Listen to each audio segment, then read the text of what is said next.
We are not live from Johnny Donut Studios today. We are live from the beautiful Luxor in beautiful downtown San Diego, beautiful downtown Las Vegas. And we are here right after I'm here. Oracle is in his laboratory. Where's the dog? Oh, the dog is downstairs Where's the eating dog? right now. Yeah, the dog. Very nice. We need it. Are we going to get a guest appearance? We might get a guest appearance. Yeah, if maybe we'll see. I'll send a text and see if we could get him upwards. So I'll tell you what, my dog could run faster than Geno Smith running away from pressure. I'll tell you that. Yep. So got to the game today.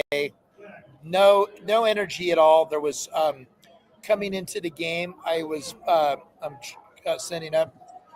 It was pretty lackluster, to be honest with you. I didn't see a whole lot of fans from the Browns. In fact, the stadium itself was not very full today. I don't know if you see that on the TV, but it was not good. The mood coming in. I walked through the tailgates. Not really something I would say is like. Not Oakland for sure. Not even preseason Oakland. It was stale. Going into the game early, stale. Watched Carlson warm up. Boy, there's something going on with him because I'm used to getting in early and watching the kickers for since 2021 after the COVID no fan year, and it seems to me that Carlson is pressing. He's in his head. He's definitely in his head, and obviously he missed a 3-pointer, which is a good thing because did I say I had the under in this game? We don't condone that kind of stuff here, but no, we don't condone that stuff. But anyway, he didn't look good in warm-ups. I have a video. I don't know if anybody was to watch my live video when I was doing Facebook Live. It was the only way you're going to see it. There was where they introduced the offense, which I thought was not smart. Genty and Bowers were revered. Tucker too. John's offensive line. But when Geno was announced, there was full boodum in the stadium. There was people livid. A guy that sat in front of me who will be on the show soon. Hates Geno so much, and he had so much passion about it. Wow. So it was bad. It was really bad. So at the game itself, Geno was being booed. I was saying Lou. I thought everybody was saying Lou, but I think maybe they were saying boo. But anyway, from where I stood today, there's going to be 3 things up before I let you have the floor, Oracle. 3 things is that there was a tweet by Richie Incognito. I don't know if you can put it up for me and look at it. The first 3 plays, I don't know if they showed it on the telecast, but on the one run, they didn't even block Myles Garrett on the first play. So, Richie Incognito was just going nuts about that. Second of all, they had Willie. They call him Willie. Will Putnam in. And I didn't notice when the change was, but I did see that Alex Kappa came in right around. I noticed it in the third quarter. And also, I was and I forgot to ask if I could bring in binoculars because I was looking on the sidelines. I was creeping on the sidelines from where I was standing. And there was 6 times that Caleb Rogers was on the bike looking like he was getting into play. And then he was on the sidelines. They were pumping. And I'm like, oh, my God, he's going to come in. He's going to come in. He's going to come in. And then Meredith went down. Did you see that in the I did see that. Yeah. And they brought Putnam back in. Sidelines, and I see Caleb Rogers is getting in. And Brendan Carroll doesn't pull him back. Brendan Carroll grabs Will Putnam and brings him in and plays the guard. And I saw the disgust on him because did this on his chin strap. He walked away. There was somebody on the sidelines, I can't identify who it was, that went up to him and looking like he was consoling him. It was a time for your rookies to play. Remember how much I've been begging for JJ Pegues to come in? Yeah. He had a monster game in the front. If that guy is a healthy scratch from now on, there's going to be a lot of questions this coaching staff has to answer, in my opinion, because he came in and had a solid game. In fact, he almost got Shedeur. He forced him into Devin White's hands. But anyway, today was a classic day for the second half to get these rookies in. When they got up 14-0, the game's over. There's no way that the Raiders are coming back on a 14-point game. They couldn't even, they had 2 turnovers and couldn't muster any points out of those.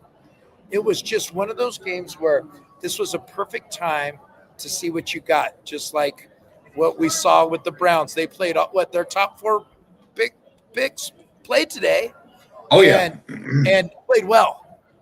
And I'm gonna say this is the last thing I'm gonna say. I don't put this on Geno Smith. If you do, go for it. When I was watching, and I didn't even watch Bowers today. I didn't even watch the receivers. I just watched the line the whole time. They're a poorly coached offensive line, just like the guy did like on Friday when the kid was on TikTok was ripping him. It was a really, really badly played game by the offensive line. The 3 undrafted free agents played like 3 undrafted free agents, and Myles Garrett. How many sacks did Myles Garrett have? He had 4. So he's at 19 for the year right now. Actually, he had hold on. Myles Garrett, where'd it go? I just had it up. He had 3. I'm sorry. He is. And then at the end, he had the strip sack at the end. Did they give him a sack? He had the strip sack at the end. Yeah, they did give him a sack on that. Yeah. Okay, good. Good. Okay. He has more sacks right now than the Bengals have all season. The Bengals have 15 sacks on the year. He has 18. And the Raiders too. He's got more sacks than the Raiders. Wow. The Raiders have 16. I didn't even know that. Wow. Yeah, we had talked about that on Fridays. He had 16. With Max Crosby leading at 6, and Jonathan Lulu with 4. So Oracle, what I seen at the stadium was a very, very disappointing performance by everybody, special teams, everybody. The only bright spot I'm going to say we had today is if we don't screw over Josh Jacobs, we don't screw over Ashton Genty like we screw over Josh Jacobs, and we actually have a plan for him. That guy's a baller. He's a straight up baller. He can make this. And to me, he had 108 total yards today and a touchdown. And I'll tell you what, that was a magnificent performance for having no blocking. So Oracle, I guess I'm going to say that that if you're a Raider fan right now, you just moved up in the draft order. Is that a bad thing? That's all depends on how you look at what kind of fan you are. Okay, that's the way I look at it, and I'm not going to explain what kind of fan I am. I'm not going to talk about what I think about this whole this thing till the end of the season, and we are out. Not even after we're sitting at home. So, Oracle, game plan's yours, buddy. I'd love to hear what you see. Well, before I go, I'm just curious, Johnny. What is your appraisal of Pete Carroll so far after today? I'm worried that they're not playing hard for him like they did Antonio Pierce. There's a big difference between the Antonio Pierce 4-13 than what we're going to be at 2 and we'll be 2-15. There's not another win on this. And I'll tell you what, this is kind of weird. The only chance we have of winning is coming up next week against the Chargers because we know them, division rival. Yeah. And there's a possibility that that we would we know them and their offensive line's hurting as well, but they're deep. And I don't put this on our defense again today. They had 2 takeaways. I mean, which is their job. The game was at halftime. They held them to 14 points, and one of those plays was a nice shot by Shadir. Beautiful pass. I got to watch that thing in the air. That thing was beautiful. He has a nice pass. Even the play to Judy when Chin knocked it out. Yeah. He set that thing right in his breadbasket. Okay. Yeah. So I am not. As far as back to Pete Carroll, I don't know. I don't think that you can keep the troops pumping all the time when they see that offense coming on the field. Your defense knows they're going to be on the field the whole game, and every time they give them a chance for something, it just goes south on them. And I mean, not even just getting for them now, a win in the red zone is kicking a field goal, not a field goal attempt. You know what I mean?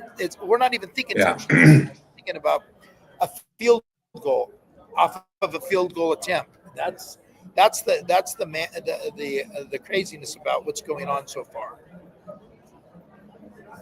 Well, look, Johnny, and I agree with you on a lot of things. The point that I really want to bring up is I was doing a little bit of math today during about the third quarter because I was curious about something. Look, we know what this offensive line is for the Raiders going in right now with no Jackson Powers-Johnson, with no Colton Miller. We know we have an offensive line of Stone Forsythe, Dylan Parham. When Alex Kappa goes out, it's Will Putnam and Jordan.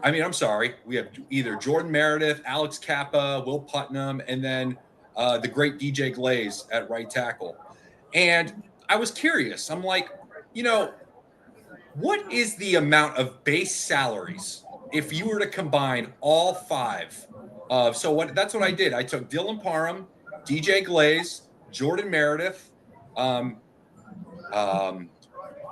Putnam, and Stone Forsythe's base salaries, and I added them all up together for the season. They make a combined $7,750,000 in base salary. That is cheap. Now, look, this is what happens when people get hurt. You're going to be playing offensive linemen that don't have high base salaries. But the point I really want to make with bringing up those base salaries of just under $8 million a year is we have an offensive coordinator that's making $6 million a year. Now, when you're the offensive coordinator, you are the chief figure-out officer of the offense. You need to go into the week saying, how can I arrange a game plan to avoid making them look really bad? And when you have a Cleveland defense that has Myles Garrett, who is probably, I'm not even going to say probably, is the best pass rusher in football. One of the best pass rushers of all time, I would say, when his career is going to be set. First ballot Hall of Famer, without a doubt. You got Malik Collins, who's having a heck of a year. He had 2.5 sacks today. And you have Mason Graham, who's starting to look really good, and he was a top 5 pick. I mean, you knew he was going to be really good. You have your Chip Kelly, you have a really good pass rush and a really bad offensive line. I saw way too many plays today where it was drop back passes. We're not moving the pocket. Gino is standing in the pocket, reading the defense, and he's scanning the entire part of the field. And when he has to scan the entire part of the field, his eyes are off the rush. And Gino knows, Chip Kelly knows, everyone in the fans know, the vendor selling the $2.99 hot dog knows. And I had 2 of them today. You had 2 of them? Wow, that's $5. There you go. Oh, that's $6. But anyways, yeah. But everyone knows. So why is the game plan arranged in a way to allow Gino to potentially get sacked? And when I say potentially, I mean probably. Yeah. Because this offensive line that's making under $8 million a year in base salary. And I don't even know what Myles Garrett's making in base salary, but it's probably 3 times that of the Raiders offensive line. And so is Max Crosby, okay? Yeah. Who had a good game today. Not Myles Garrett game, but he had a good game today. Exactly. So I mean, I would have expected to see. Now, Janty had 17 carries today, and look, did he have some good runs? Yes. Is Janty a good player? Yes. All these people that say Janty, absolutely. Look, people could say, "Oh, we should have taken Armand Membou," but I don't know if Membou would come in and fix things. And plus, he's one lineman. So what? You'd have Armand Membou, you'd still have DJ Glaze, Stone Forsyth, Meredith, and Parham. So that wouldn't be a great offensive line just because you had Membou in there. You have a player that when he makes some good runs, he's hard to tackle, and he's pretty good in the passing game. He's not a downfield threat. I mean, he's a running back, but he could catch a ball and he can make some people miss. We saw that a little bit today. So I would have expected to see a little more rollouts. Get Geno out of the pocket and let him scan just half the field. And it's either a high-low read. If the guy going deep is covered, you throw it low. If the guy shallow is covered, you throw it deep. If both those guys are covered, you either run it or you throw it out of bounds. So basically, you're saying that the Raiders should have today did exactly what they did with what the Browns did with Shedeur, because that's exactly what they did. Yeah, exactly. So that's exactly what they did. If you watched if they were quick throws, like I call them the paper cuts. Those are the paper cuts. They come out, and again, Daniel Jones did it to the Raiders, and then after that, it was an onslaught. So I agree with you 100%. We keep talking about this that Geno needs to get off that A-gap spot. He needs to roll out, and he did on one of those plays when he hit Lockett for the first down. So yeah. I mean, help your guys, and I'm not. Believe me, I'm not pissed that I'm more pissed at what you just said, that he's making more money than our offensive line. And I'm going to really, really run into that. Thank you for tipping that hand. But you know what? You have two guys on the offense, Mayer, and I think Mayer got hurt because I didn't see him come back.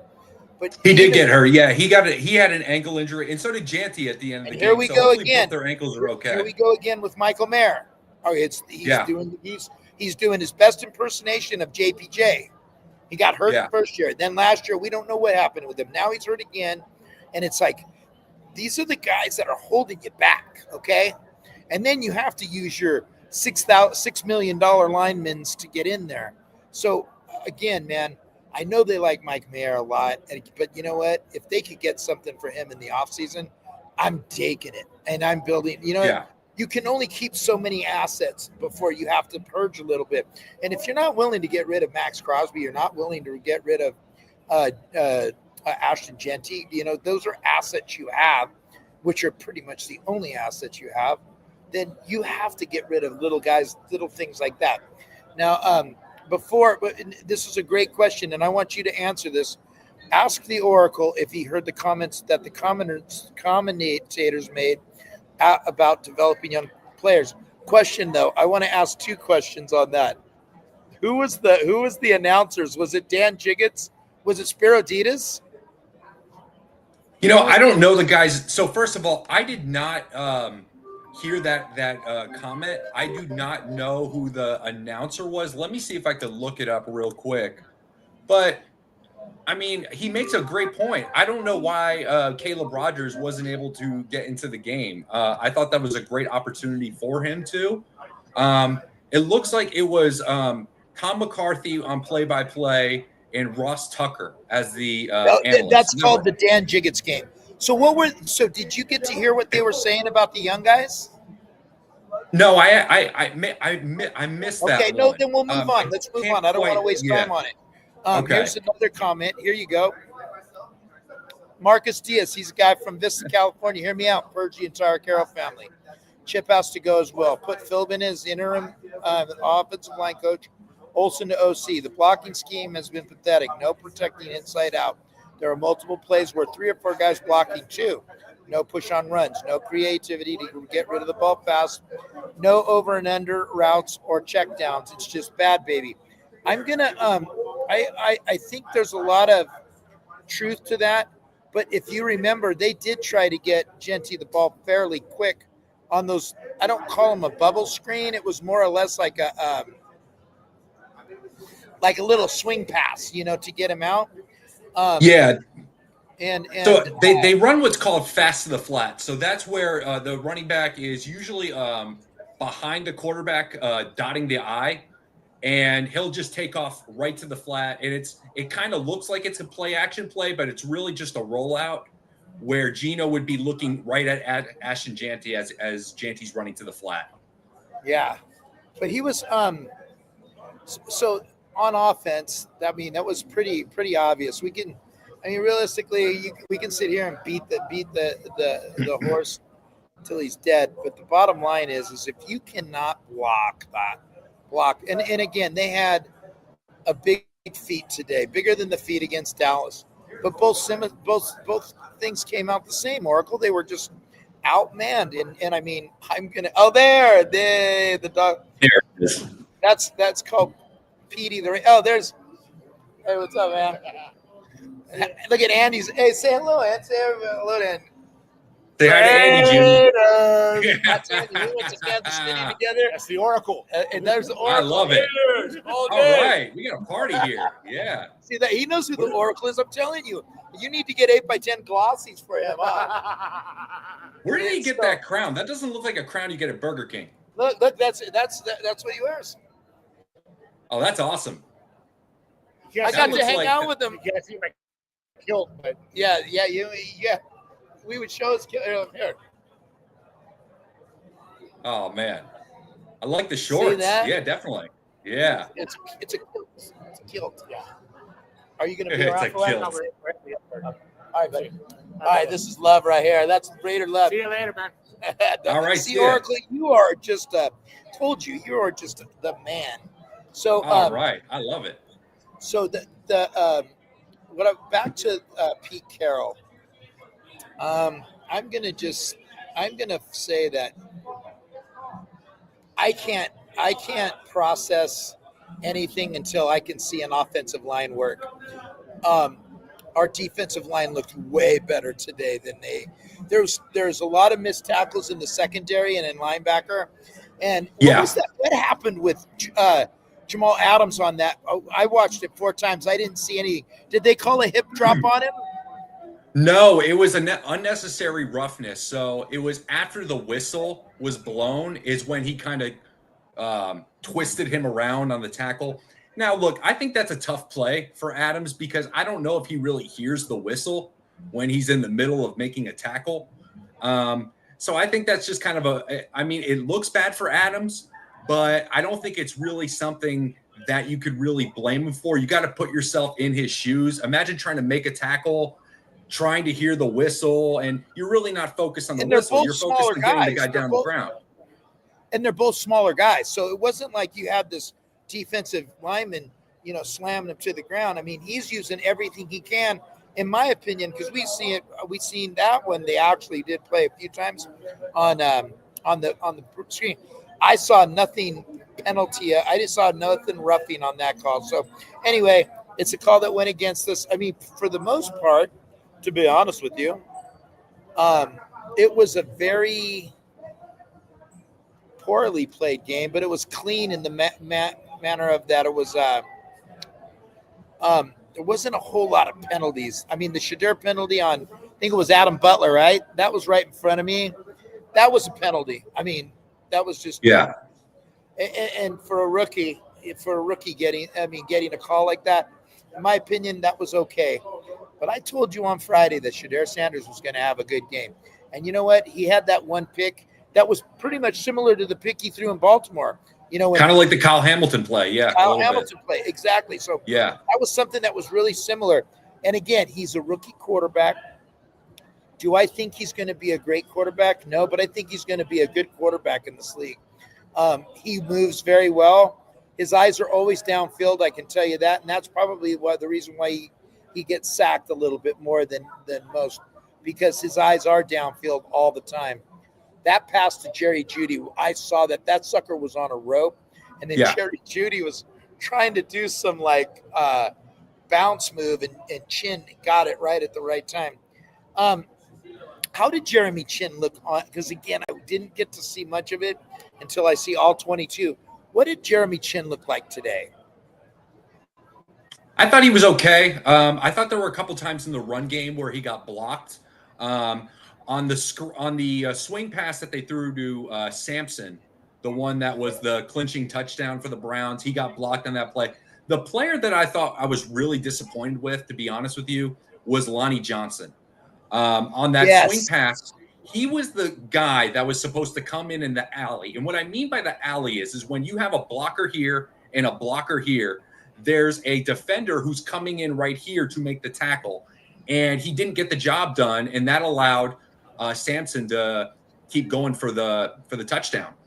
So, and then there was another play with Lonnie Johnson. I don't know if you remember, but it was when the Browns were backed up in their own territory, and it was a third down, and they throw a little short pass to Harold Fannin, and Fannin catches it, and then Lonnie Johnson misses the tackle right there, and then Devin White and Chin come in to make the tackle, and Fannin's able to carry his momentum over for the first down. So it was I was a little more disappointed with Lonnie Johnson than I would say Jeremy Chin.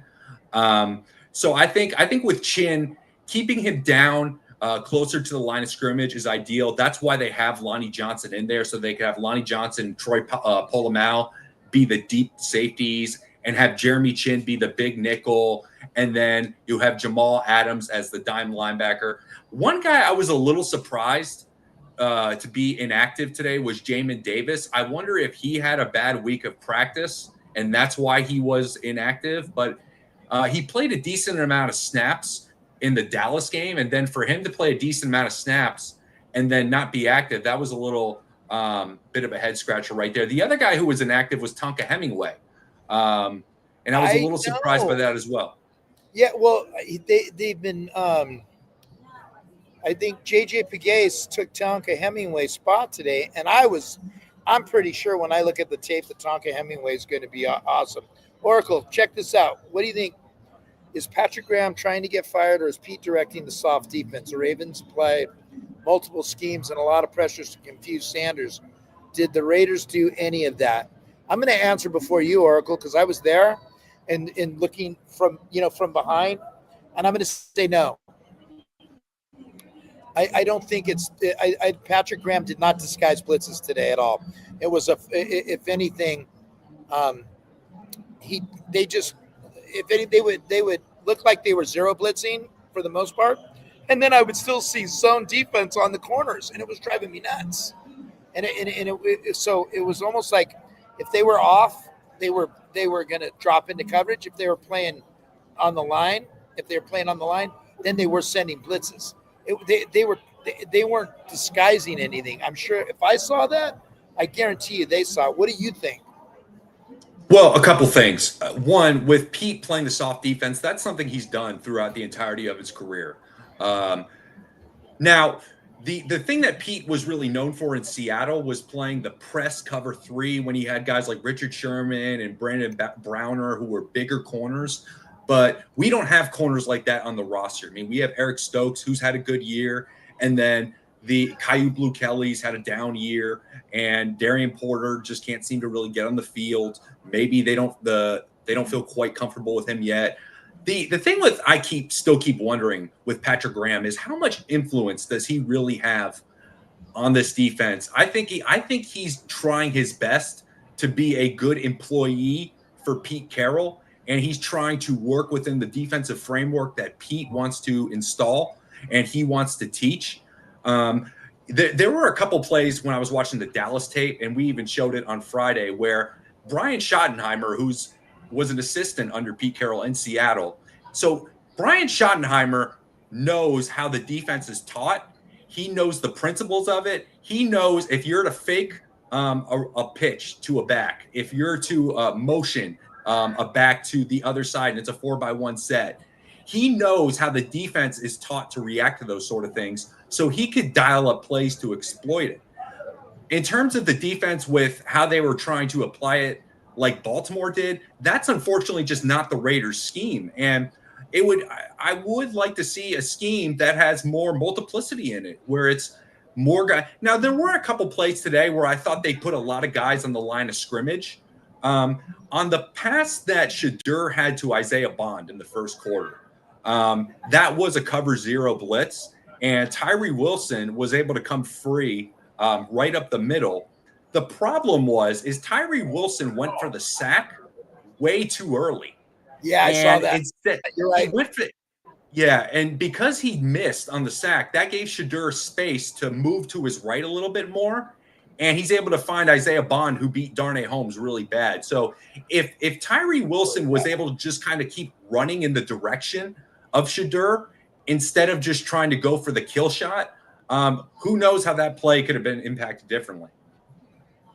So again, not seeing all the replay because the Raiders, Allegiant Stadium is one of the most beautiful places you'll see when you go there. But when it comes to showing replays, I've talked to everybody in the front office, and I know people there, and it is falling on deaf ear for no replays.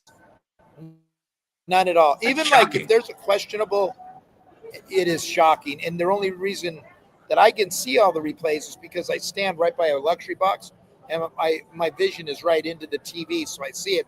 And it's on a heavy delay, so I don't really have to work for it. But Geno was missing, and what I didn't get to see all of the interference behind him, when he was throwing the ball.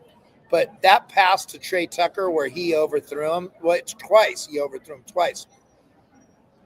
twice. In the first quarter, that was right the game, in my opinion, that was the game changer. That's where it went.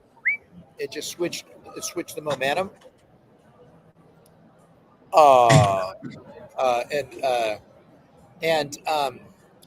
Then again, on that fourth down play, because they went to commercial, I didn't see any replays where it was a fourth down. I don't know if they showed it, but Pete Carroll tossed his headset not at anybody, but at the bench. He was so pissed. That was the pass where Geno led it, and it looked like that Trey Tucker didn't even turn around. I was on the 4th and 2, I think it was, when we were in the red zone. 4th and 3. Yeah. Okay. What happened there? Because they didn't.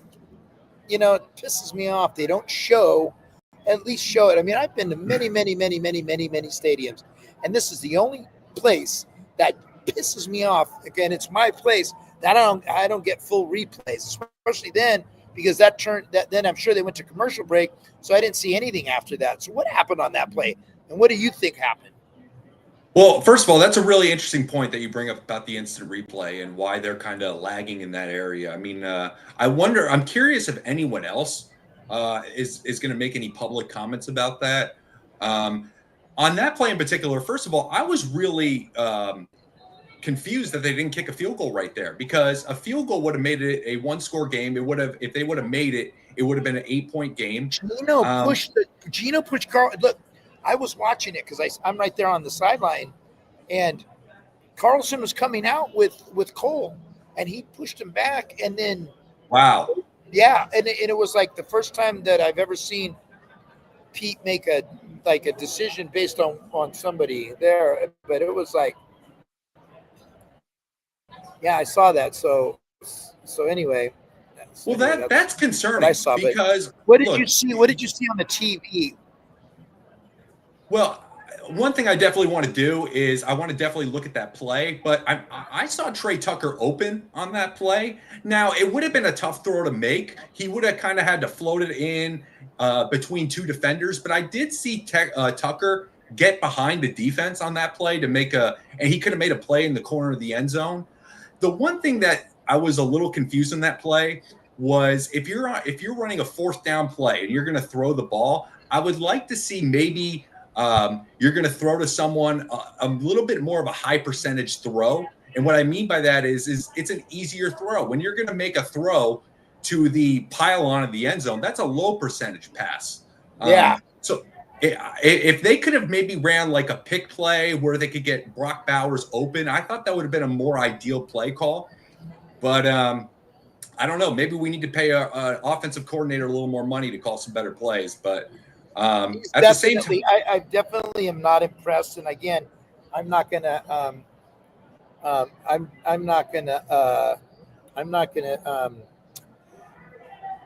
make any assessment. It's hard to make a full assessment on a coach when his offensive line can't even give your guy a second or two to throw. I mean, it's unbelievable. It's hard for me to do it. But I'll tell you what, he's on my S list. I'm going to tell you what I did on the way in this morning. I listened to some podcasts, and I didn't know this, but after the Patriots game, when everybody was like, yeah, Geno, Pete, we're all high, right? Spytek came out and said, hey, everybody, it was a great win, and I like the way that we played, but let's be realistic. There's going to be ups and downs this season. And basically, what people were reading into it is that, hey, we need to play a lot of the young guys, because at the first of the season, that was Pete. Oh, we're going to play the young guys. We're going to play the young guys. And I think he was giving lip service to Spytek. I really do. And from what this podcast was saying, after, like right now, Spytek's on radio silence, because they were saying, oh, this guy's like a rock star. He was on TV. He was on radio a lot. And then after that Patriots game is when he went radio silent. And this is somebody who's way into the Raiders. I don't remember which. I listened to a bunch of podcasts this weekend on the way in, and then yesterday I was listening to a bunch, trying to see if I could find any nuggets for this weekend. And that was a nugget that really pushed me. That one, and then the Richie Incognito when I was watching Twitter during the game, and he went on Raiders Twitter and said, "Why are we not blocking the best defensive player in the game?" So, Oracle, we've already went through the bad, and I mean, we could go ahead and keep kicking the same can down the road. There was one guy who had a really good game for the Raiders today, and he was a rookie. Do you know which one I'm talking about, Oracle? You talking about JJ Pegues? Oh, love JJ Pegues. No, it wasn't JJ Pegues. It was Deontay Thornton. Yeah, he had a couple catches. He did. He had a couple catches in traffic and pulled them down, tough catches. Those were two tough catches. If he would have made those two tough catches earlier in the season, we could be talking about a different Deontay Thornton. I really did like how he played today. And so after that first catch, which was a phenomenal catch and a phenomenal route, I started watching him more. And you know what? They were doubling him. They were playing cover 2 on him. Yeah, they were playing cover 2 on him. And Chip Kelly, Chip, if you're watching, I'm sure you are, because I heard you're a big fan of the Oracle and Mad Bomber podcast. When you bring in Jack Bech, we know you're running. They know you're running. And if a 63-year-old Portuguese can figure you out and start to go up, Jack Bech come in. All the guys that were standing with me, we were all yelling Lou. For some reason, the fans wanted Lou, and we don't know if there's a Lou on the team. Anyway, so my friends and I who are speaking about Lou during the game, the fans were saying Lou, like even before the game. And I was watching Deontay Thornton, and I'll tell you what, man, nice game. Yeah, very, very definitely. Nice. But Jack Bech, when he comes in, he's a blocker. They take Thornton out and they bring in Bech to block. So I'm not very impressed. If I can see that, and I did a little bit of research while at halftime on that, yeah, he wasn't thrown to one time, and he wasn't in on one passing play. He was in on running plays only. Yeah. And the other player I thought who had a good game was Tyler Lockett. He had 4 catches for 62 yards. Smooth. Geno had a really good throw right over the middle of the field to him where he threw it right over a second-level defender of the Browns. And look, so Geno, he had a hard time connecting with Trey Tucker today, but he was able to find Lockett a couple of times. So that was something that was good to build on. Look, I don't know. I know a lot of people are going to want Geno gone. I don't know. He's not going anywhere. I don't know if that's the right decision either. I mean, first of all, if you cut him, you're going to have to deal with the dead cap. I don't know if John Spytek, Tom Brady, Pete Carroll, I don't know if they want to deal with all that. Is there going to be a quarterback in the draft that's going to be worth taking really high? Well, we're going to have to wait and see. We're going to have to wait and see how Ty Simpson and Fernando Mendoza, if they're able to finish the college football playoff really well. The Raiders might be better off taking a defensive player if they're going to be picking high in the draft. Dude, I watched Arvell Reese. I watched Ohio State yesterday. And granted, they did play Rutgers, but damn, you know who I love? I have a man crush on Caleb Downs. A man crush on that guy. What I mean, yep. Starsiak said $8 million to cut. It says more from Oregon. I don't know. I think Moore might go back to school. He has to. He's not ready. He's not pro ready yet. And Ty Simpson, I'm not and then $8 million to cut Geno. So but I mean, it's like, I really do love Caleb Downs.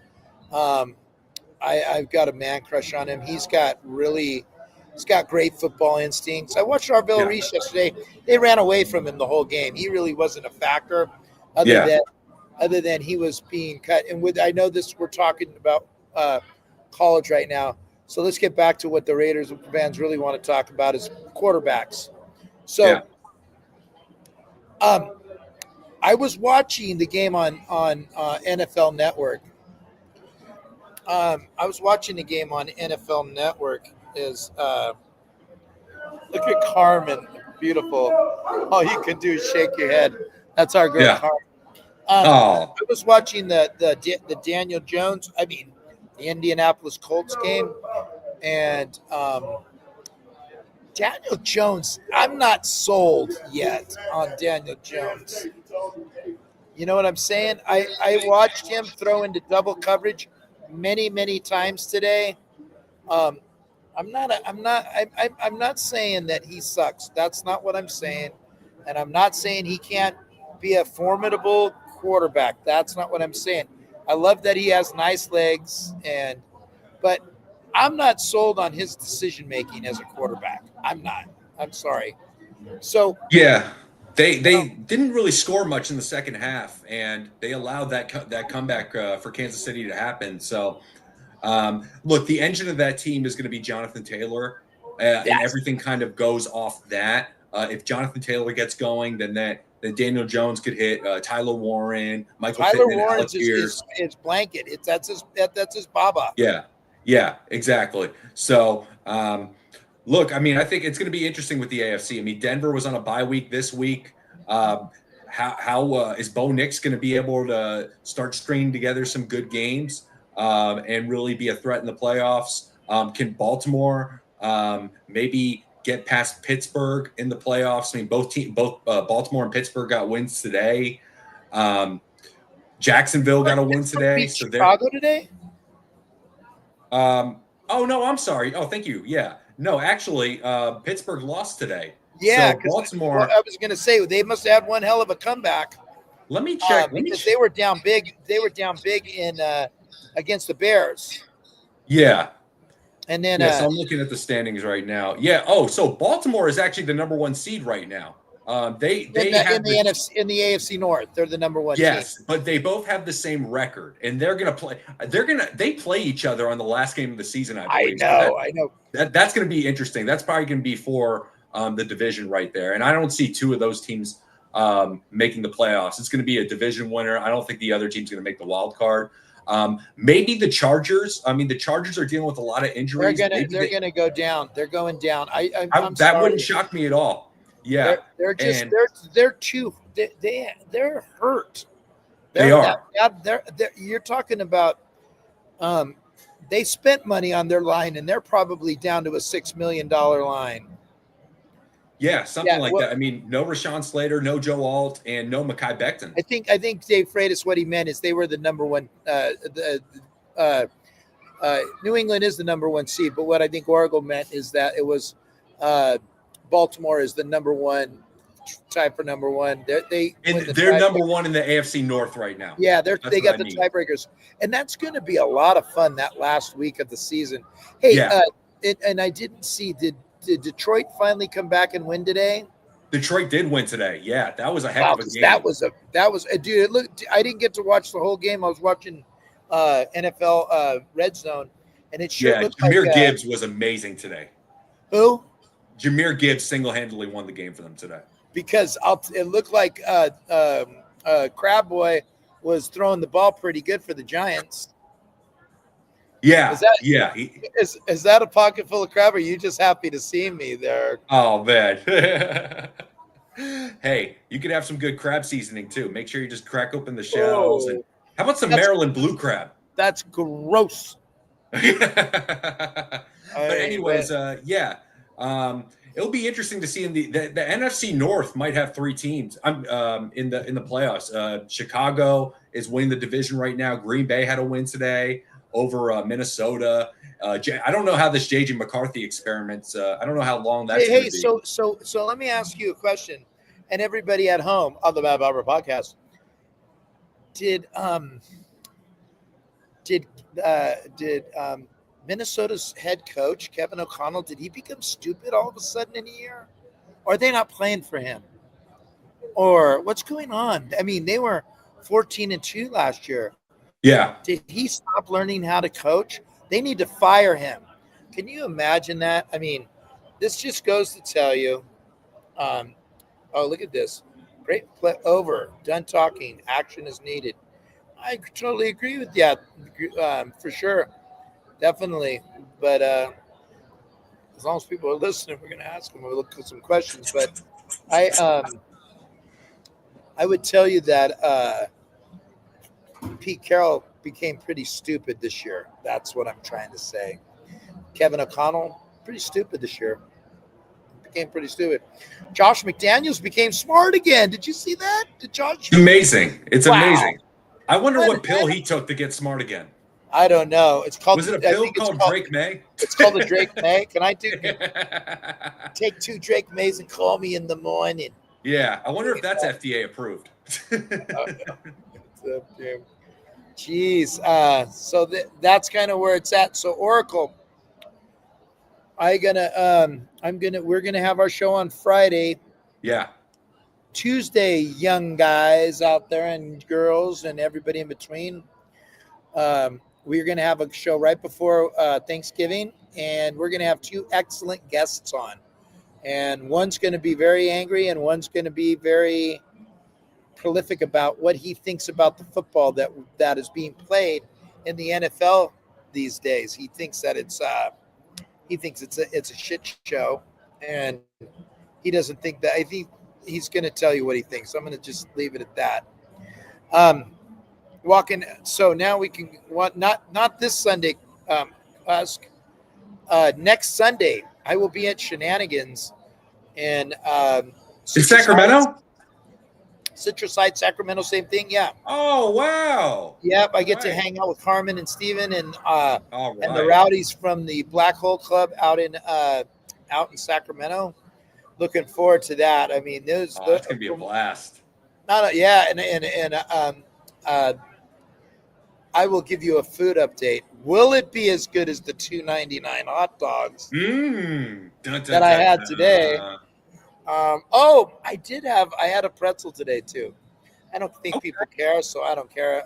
All right. Oracle, so you spent less than $10 on food. I'm going to go find a cigar bar, and I'm going to grab a cigar, and I'm going to have a Powerade, and then I'm going to go watch right now. If you can see right behind me, I have all the games. Oh, look, because of the green, you see the green screen. But I have the Public House. I'm not affiliated, and they're not the unofficial sponsor of the. Look at first Huska Oracle. You have nowhere else to be but to join him. Well, the good news is, he's going to be available for us in person for the New York Giants game. And Brian Starsiak would love for you to come out and hang out with me. Brian Starsiak is a very passionate Raider fan, old school, all from they're from the Bay Area. They're Dublin boys, both of them. Oh, okay. Dublin boys. So Oracle show on Tuesday. I'm sure you'll chime in. Oh, of course. Didn't I say that I was going to show? Here comes the Sousa's. And we're not talking about that one place you get three articles for $10.99. Bring us some luck, Oracle. Yeah, like we want the luck of a first-round draft. Hey, you know what? When the New York sports fans are going to be in town, I cannot wait to give a little back and forth with these New Yorkers. So my mom's going to be with me. I wonder if my mom's going to wear a Giants jersey. She might be a little antagonistic. We might have to throw my mom in the black hole just to give her a little taste. You're sitting in my seat, so you'll be fine. And luckily for her, you'll have plenty of room to lay out and hang out.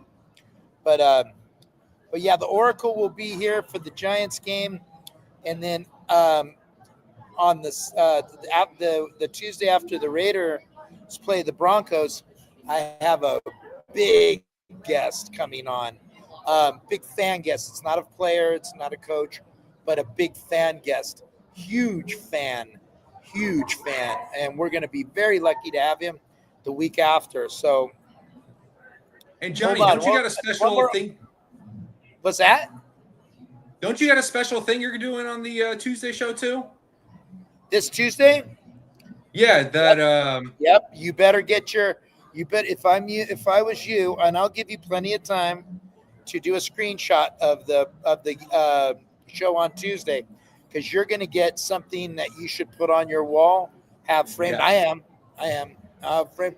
And if you actually let me know that you want a perfect copy of it, I can ask somebody if they'll go ahead and allow me to send something to you. It's that badass. It is that badass. I think Oracle, you saw it, right? I did see it. Yeah, definitely. It's definitely. Johnny's not kidding. It's going to be a sight to see. If you don't miss Tuesday, I mean, you don't have to be there live. Obviously, you can always see the show on YouTube and play it over. But I'm telling you, you don't want to miss this episode and take a look at it. And hey, whoever went ahead, I asked people on Friday to help us out with YouTube. We did get some more, but we'd like some more. We're getting closer and closer to 200. Thank you very much for whoever did that. Appreciate it. Yeah, thank you guys. Appreciate it. I'm done talking business, but I'm telling you, if you are a real Raider fan, and if you cried in 1972 after that playoff game, you will definitely love this picture. This picture is huge. In fact, I'm going to ask him if I can show two of the pictures. I'm sure he'll say yes. He's that cool of a dude. So, and John, are they giving away tickets for the Giants game? No. Maybe they'll give away hot dogs, though. They give away hot dogs for $2.99. And Huska, if you ever get here, if you ever want to go, Huska, you call me. I'll make it happen. You just got to get here. I'll get your Dublin ass into that stadium. That's not a problem. Is Huss still in Dublin? Huh? Does Huss still? He still is in Dublin. Yeah, I gotta be. He's our number one commenter. He's awesome. Huska's awesome. Fucking cool ass dude. Well, all right, Oracle. Well, we will see everyone on Tuesday for two special people and a special screenshot time. Oh, Huska lives in Scottsdale, Arizona. I apologize, Kurt. I did not know that. Yeah, I did not know that. I just assumed you did. So I'm going to go ahead and say I'm sorry on that. So, guys, we'll see you Tuesday, 7 p.m. But you can always catch the show on YouTube or X on Twitter. And just subscribe. If you can get somebody to subscribe. I don't care about the likes. That's not my gig. So we will see you guys on Tuesday. And I really do appreciate everybody. We have a lot of people watching tonight, and I appreciate that. Everybody wants to be mad when they win. When they win, we got a couple of people. When they lose, everybody wants to come on and get pissed. That Kansas City show was a ripper too.